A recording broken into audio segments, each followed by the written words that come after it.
Welcome to Turning Hard Times into Good Times. I'm your host, Jay Taylor, and I'm here today to talk to Eric Coffin in this special alert to advise you of the upcoming Metals Investor Forum that will be held in Vancouver on January 19th and 20th at the Rosewood, Georgia Hotel in downtown Vancouver. Well, Eric and Scott Gibson founded the Metals Investor Forum, which corporate as well as investors that I've talked to have all declared it to be the best show for junior mining companies that they have ever been a part of. So I'm really happy to have Eric with me today to give us a preview of what we might expect in the next Metals Investor Forum come January 19th and 20th. But before I say hello to Eric, let me urge you to go to jtaylormedia.com and sign up for this show, because although the entry is free, there's no charge to get in, space is limited, and most often these events are closed out. More people want to get in than there's room for, and so they close it out. So to make sure there's a place for you, go to J Taylor Media, click on the banner, the Metals Investor Forum banner, and all you have to do is enter your name and email address, and then you're in. So if you're in the Vancouver area, January 19th and 20th, I suggest you strongly consider signing up for this event because it is the best of its kind. Okay, Eric, thanks for joining me again. Thanks for having me, Jay, and thanks for the nice comments about MIF. Well, a MIF is, I'm saying that sincerely, and I've been a part, I've been around these conferences many years, as you have. You and I go back, at least a couple of decades, and there's no question about it. And I'm not just saying that because I'm a part of it. I'm thankful to you for inviting me to be a part of it, but I'm saying that because that's what people are telling me, and that's what companies are telling me, and you limit the number of companies that can get in, and it's all by invitation. Well, let me ask you, instead of me telling people, you're the founder, tell our listeners why you think this is the best of its kind. What makes it the best of its kind among junior exploration events? I think anyone that's gone to one of the really big resource conferences, I think we all have sort of the same reaction. You walk into this giant cavernous hall and there's 300 or 400 or 500 companies, and it's just, where do you even start? You realize fairly quickly that a lot of these guys are, kind of also rans, not to put too fine a point on it. You got to really spend a lot of time just trying to separate the wheat from the chaff and deciding what companies to talk to. I never really loved that format, and when I decided to do these myself, I made a couple of decisions, well, three really, and they really define the Metal Investor Forum. One is that the only newsletter writers that I invite to speak at the conference, they have to be guys that have, or women in the case of Gwen, that have a paid subscriber base. Some of the guys that are sponsored newsletters are friends of mine. I don't have any problem with that, but I think you're going to get a fairer representation of companies that these newsletter writers really like if you're only dealing with writers that have paid subscriber bases and frankly writers that eat their own cooking, so that they're going to hurt them as much as you if things don't work out. And as a follow-on to that, the only companies that we invite to present at the Metal Investor Forum, they're not really invited by us. It's not like an open invitation to everybody and their dog the way most conferences are. They're actually invited by the speakers. So in order to be a presenter at one of these conferences, you have to be under active following by at least one of the newsletter writers, and they have to invite you. And then, if there's room, we'll let you in if the newsletter writer is okay with it. And the third leg of the stool, if you will, is the majority of the attendees at the conference are subscribers. That's most of the inviting for attendees gets done by the newsletter writers themselves. So the people that show up as attendees are paying subscribers to one or more newsletters, which essentially means they're buyers, and the companies that come realize they're dealing with an audience of people that are serious. And that's why there's always a lot of demand. We turn companies away all the time because we run out of presentation spaces, because we think in fairness to the companies, it's not the cheapest conference for a company to attend. And the reason that it isn't is that we provide a lot of services to the attendees. I mean, everyone gets everyone gets a thumb drive that's got all the presentations on it. Everything is catered both days. There's a free open bar both days, and all of that stuff costs money. And obviously the companies presenting are the ones underwriting it, but they're happy to do it because they know about the strength of the audience. And we turn companies away every time because we run out of spaces, and we turn even more companies away every time because we get approached by companies that want to be there, but we tell them, look, unless you're getting invited by one of the speakers, we can do. I'm sorry. Even if it's a company I like, I've stuck very firmly to the rules from day one, and I think it's worked. Yeah, it certainly has worked extremely well. There's no doubt about it. So, well, one of the main drivers, certainly in the junior exploration space, is the gold markets, and gold has been weak over the past couple of months or so, and very interestingly, though, it does seem to be holding that line in the sand of 1,240 that Michael Oliver has drawn twice this year. Previously this year, he has drawn a line in the sand and said, now, if gold were to close the week below that line, I would have to turn neutral, not negative, not bearish, but neutral. Michael's been very bullish since early 2016. His momentum work has taken him there.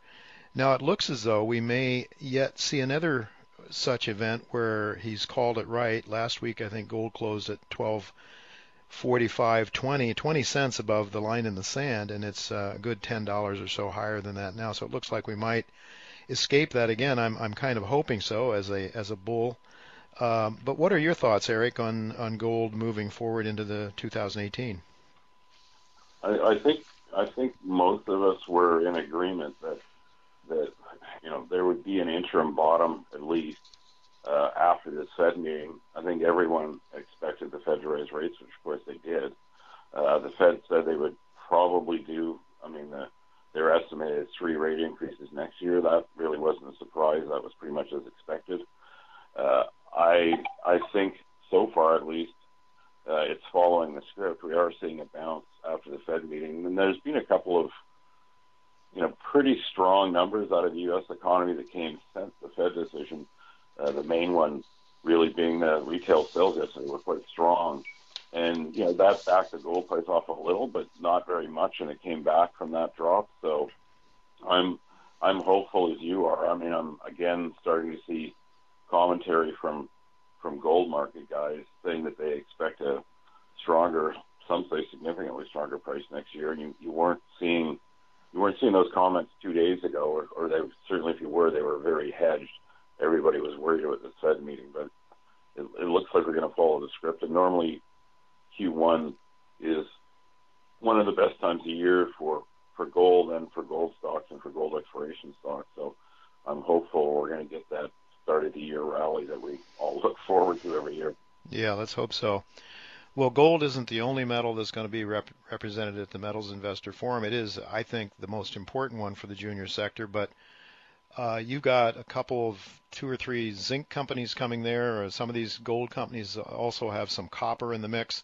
What are your views on the markets for those shares going forward this year for the zinc and the copper markets, for example? Zinc got to $1.50. It pulled back to about $1.40, and it seems to be climbing again. All of the base metals, the 800-pound gorilla is the Chinese economy, because it's the biggest consumer of all of them by far. There were a couple of recent stories out of China. One of them from Zinc Copper, which is a very big copper producer, but also a big zinc producer. They were predicting a slight surplus in zinc next year, which came as a surprise to everybody. I get the sense most analysts don't actually believe it. They think they're maybe talking their book. Right now, the zinc inventories on the LME are just under 200,000 tons, and that's historically extremely low. You rarely ever see it that low. Mm-hmm. It's been dropping every day by about 1,000 tons. You do occasionally get someone sort of dumping it into the LME, where you'll see like a 25 or 30,000 ton increase. We haven't seen that even with these prices holding up in the last couple of months. I don't see how much lower the inventories go before you see another move in the zinc price. Mm-hmm. There's been some skepticism, but we are literally getting down to critical levels. We get down to say 150,000 tons in the LME, which we're not that. It wouldn't take that long at 1,000, 1,500 tons a day. I don't see how we don't get a move in the price. Copper had also had pullbacks based on some, less than really strong news out of China, but there too, it's turned right around. It's back to about 310. I mean, Yeah. I didn't really expect I didn't expect copper to trade as well as it has this year. It's supposed to be in balance next year, but probably the biggest factor that could impact supply is a very large number of mines have labor negotiations next year. A lot of the big miners in South America, which is where most of the world's largest copper mines are, have labor negotiations. I don't know how things stand there, whether we're going to see a bunch of strikes, because you don't need too much, by the way, of strike activity to create disruptions. The other area that's a big copper producing area is Indonesia. It looks like there's sort of agreement between the Indonesian government and Freeport, but that has always been, it's always been a wild card. And you've got a couple of mines there like Grasberg that, Grasberg shuts down for a couple of weeks and it takes a lot of tonnage out because it's just so large. Yeah. It looks like the market's going to be balanced, and I'm pretty happy with $3. I'm not going to go $3 prices. Yeah, no question. That really is a number that really helps a lot. I think also you've commented before about China. It seems as though China is trying to clean up things environmentally, which may bode well also for the bulls, and especially in zinc and some of the other metals, I guess, right? Yeah, well, and I think part of the reason why there's skepticism on Zinchuan is they made comments, earlier this year that you'd see a lot of growth in zinc production in China, and it just hasn't shown up. And there's lots of evidence that Beijing is cracking down really hard on a lot of these kind of small mom-and-pop mining operations that are really horrible producers. And they've also, they've forced 2 or 3 smelter groups to consolidate and shut down the 1 or 2 dirtiest smelters. And, this is China, right? It's sort of officially capitalist, but in a lot of ways it's still a command economy. So when Beijing says to a smelter group, you guys are merging, it's not, it ain't a question. Right. And they're telling them. And then, so I don't think they're kidding about that. I think the Chinese middle class, which is, several hundred million people now, they're not going to stand for it anymore. And I think the politicians that run the country have heard that message. So I think the days of them letting rampant pollution continue just to get another, 100 or 200,000 tons of zinc or copper production, I just think those days are over.